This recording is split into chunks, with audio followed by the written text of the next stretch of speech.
অন্তর্বর্তীকালীন সরকারের প্রধান উপদেষ্টা অধ্যাপক ডক্টর মোহাম্মদ ইউনূসের সাথে সৌজন্য সাক্ষাৎ করতে বিএনপি চেয়ারম্যান তারেক রহমান প্রধান উপদেষ্টার বাসভবনে পৌঁছেছেন।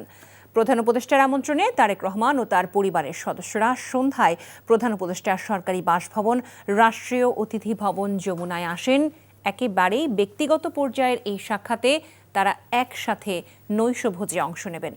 এর আগে গত বছরের ১৩ জুন প্রধান উপদেষ্টার লন্ডন সফরকালে তার সাথে প্রথম বৈঠক করেন বিএনপির তৎকালীন ভারপ্রাপ্ত চেয়ারম্যান তারেক রহমান। আর গত ২৫ ডিসেম্বর ১৭ বছর নির্বাসিত জীবন কাটিয়ে দেশে ফিরলে বিমানবন্দরে তারেক রহমানের সাথে ফোনে কথা বলেন প্রধান উপদেষ্টা। আগামীকাল সাবেক প্রধানমন্ত্রী বেগম খালেদা জিয়ার স্মরণে অনুষ্ঠিত নাগরিক শোক সভায় আমন্ত্রণ জানানোর কথা রয়েছে। যমুনার সামনে আছেন আমাদের স্পেশাল করেসপন্ডেন্ট ইমরুল হাসান। আমরা সরাসরি তার সাথে যুক্ত হচ্ছি। ইমরুল, প্রধান উপদেষ্টার সঙ্গে তারেক রহমানের সাক্ষাতে কি তথ্য আপনার কাছে এই মুহূর্তে আছে জানাবেন আমাদের।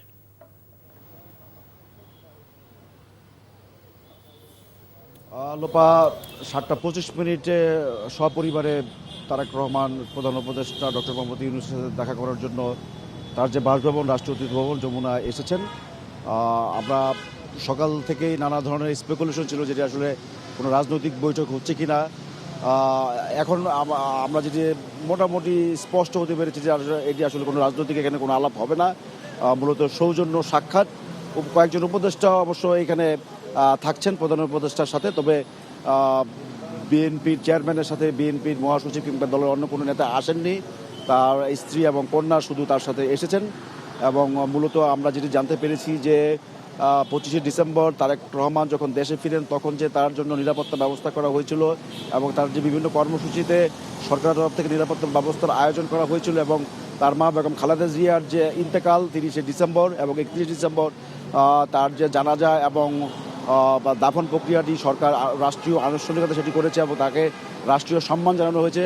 মূলত পরিবারের তরফ থেকে সেই কৃতজ্ঞতা এবং ধন্যবাদ জানানোর জন্যই তারেক রহমান আজকে এখানে এই প্রধান উপদেষ্টার সাথে বৈঠকে বসেছেন।